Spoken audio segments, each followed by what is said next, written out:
The roller coaster season continues into November. One team chasing the college football playoff, that is Texas Tech. And the Red Raiders, a different offense when their lead gunslinger, Behren Morton, is under center. Morton's QBR 21 points higher than other Tech quarterbacks, and the Red Raiders average 90 more passing yards per game with him as well as he gets ready for BYU.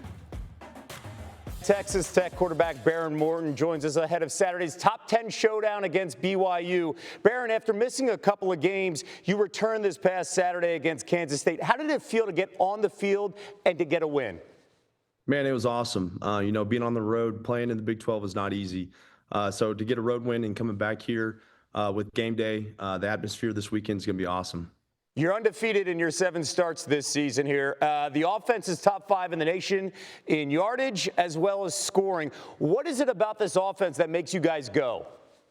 Man, it's just the weapons that we have, from the O-line, all the way to the outside receivers, to the inside receivers, and our running backs. Everyone can make plays. It's a very explosive offense, very fun to play in. Behren, what makes it so much fun? You got Cameron Dickey there in the backfield. Caleb Douglas is one of your wide receivers. What makes this offense so much fun? Man, we just click so good, and how fast we go on offense. It's a very up-paced tempo offense. Before you can think, where the ball is already snapped, and we're running verticals down the field. So it's a very explosive offense. If you like to throw the ball, it's going to be very explosive. So come play in this offense. By the way, you did mention College Game Day. They're going to be there Saturday morning in Lubbock. Kickoff will be 11 a.m. local time on ABC. This could be a game where the nation will be introduced to your defense. What's the nation going to learn about this D? Man, it is tough to play against this defense every single week, from Jacob Rodriguez leading the defense to Romello Height and David Bailey off the edges. It's really fun to watch those guys. Now, your head coach, Joey McGuire, said this will be the most physical game of the weekend, and it's the best game in all of college football. How would you describe practice and the campus this week as you guys prepare for undefeated BYU? Yeah, it's high intensity for sure. I know in the facility, Coach McGuire is doing a great job of, preparing us. But, outside the facility, the students here, man, it's been rocking since Sunday. We have people camping out in tents on Sunday. The atmosphere here in Lubbock is going to be electric this weekend. Okay, so after watching the tape, this game will come down to what on Saturday? Man, there's a lot. I think at the end of the day, it just comes down to not turning the ball over on offense. We got an explosive defense. They're going to get the ball back to us. On offense, we just got to move the ball. I got to be efficient, getting the ball to my playmakers, letting them do their work in space. And, I think we'll come out victorious for sure if we do that. Behren, there is one story that has united both your fan base and BYU as the wife of your team barber, Ivan Ortiz, suffered severe injuries in a recent car crash. Maddie's vehicle was struck by a drunk driver in mid-October, and Ivan said it's a miracle she's alive. The initial GoFundMe page to help with the cost was set at $25,000.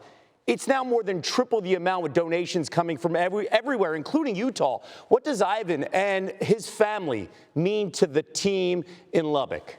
Man, Ivan's such a great dude. I hate what happened to his family, but, he's part of our family too. And, I got a haircut from him this morning, and we were talking, just about how good, people are in the world, and the way that he is getting the support from, not just from Texas Tech fan base, but from fan bases all over the country, and not even people who are college football fans. They're just good people that want to help him.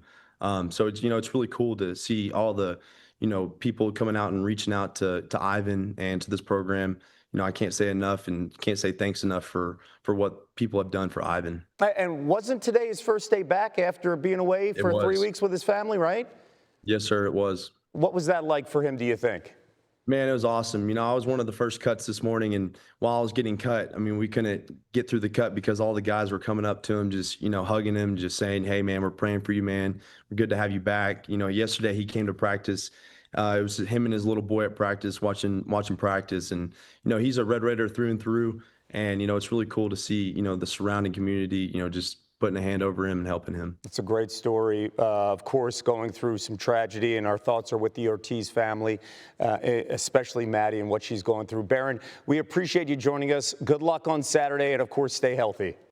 Yes, sir. Thank you. I appreciate it. Well, College Game Day in Lubbock for the second time. The other time, memorable. How about this? 2008, November 1st, Tech hosting Number 1 Texas down 1.8 seconds left. Graham Harrell to Michael Crabtree, who stays in bounds and breaks away from 2 defenders to score the game-winning touchdown with a second left. Tech, they win 39-38. Crabtree in that one, 10 catches, 127 yards, and a touchdown. It's always known as the Michael Crabtree game against that Texas team, which was dominant at the time. Great to have college football analyst E.J. Manuel with us now. All right, take us through this game. And what are you looking forward to watching? We had Behren Morton on. He's getting ready. He understands that BYU plays very physical. Yep. How do you anticipate this matchup with the Red Raiders offense versus BYU's defense? You know, with the Red Raiders offense, I think the big area, one, is being able to run the football. And they got a two-headed monster. And as much attention goes to Behren Morton, for good reason. He's a great quarterback. But Jacoby Williams and Cameron Dickey do a great job of keeping them ahead in the chains. Right now, they're averaging about 198 yards rushing on the ground. And you know, when people think of air raid offense, Kev, they usually assume it's 30, 40, 50 passing attempts. But really, this is a very balanced offensive attack. Now, for BYU, the big key for them is, can you protect your passer? Right now, Texas Tech is very, very tough up front. They got guys who have 11.5 sacks. That's David Bailey. They got 28 sacks as a whole unit. So one area where Bear Bachmeier has been great, getting the ball out fast, and this type of offense that the Cougars play is one that just predicates dipping and dallying, just getting the ball out of his hands, and then making Texas Tech come up and make tackles. Some context, too. Bachmeier is a true freshman. If you watch this game later on ABC, he's wearing 47. Keep that in mind. I love that. I love that. It's different, right? Yeah, it is. What's your advice to this young man, especially in that environment, facing that line specifically? You said the environment. And in those types of environments, you don't want to turn the football over. That is the biggest thing. That's the worst thing you can do to a fan base that's already ready to throw tortillas, all that kind of stuff out there on the field, which I'm sure they won't do because they got fined. But the big key, though, if he limits the turnovers, even if he has one interception, just let it be one, because then you don't give Texas Tech's already highly octane offense more opportunities with the football. All right. Go to the SEC. LSU, night game at Alabama, number 4 in the country. And for LSU, it's the first game since Brian Kelly. When you look at this team, they're 9.5-point underdogs. All the expectations at the start of the season. What do you need to see from LSU without Brian Kelly? It's not even just LSU. I want to see this from Garrett Nussmeier. Yeah. You know, back in summer, all the conversation was first-round pick and Heisman Trophy, national championship based off of his play. But you know what? Garrett Nussmeier still had a really solid season. He's done a good job of protecting the football. Right now, he's at 1,800 passing yards, also 66% on the completion. So what I want to see from him is taking more shots further down the field. Because you know what? You got an interim head coach. Hey, just let it all loose and let it hang out, honestly. Like, don't try to dimp and dunk the ball down the field. Take some shots. You got Trey Green right there that you just saw. He's a 50-50 kind of catch tight end. I expect Nussmeier to have a big game against Alabama if they want to have a chance to win this one. By the way, help the young man, too. Run the football a little bit. That helps, you can't too. be pass heavy, you know, for Garrett Nussmeier. Yeah. That's a big storyline that we saw with Brian Kelly over the last couple of years. On the other side, Alabama. Now, Alabama has played at a certain level if they're facing a ranked team.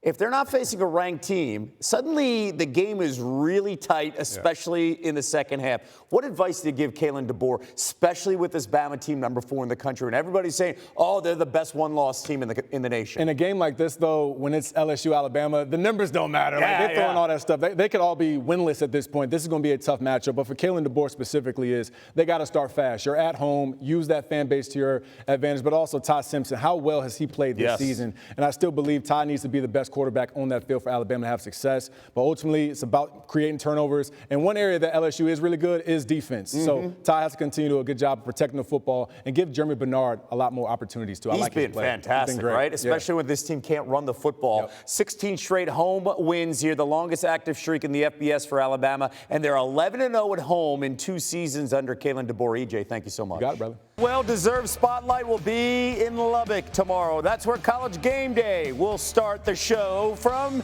Texas Tech University. A top 10 showdown between BYU and number 8 Texas Tech. It is, by the way, the first AP top 10 matchup between Big 12 opponents since the 2021 Big 12 championship game. And Stanford Steve getting us ready for that, joining us now from Lubbock. What's the one matchup when you see these 2 top 10 teams face off?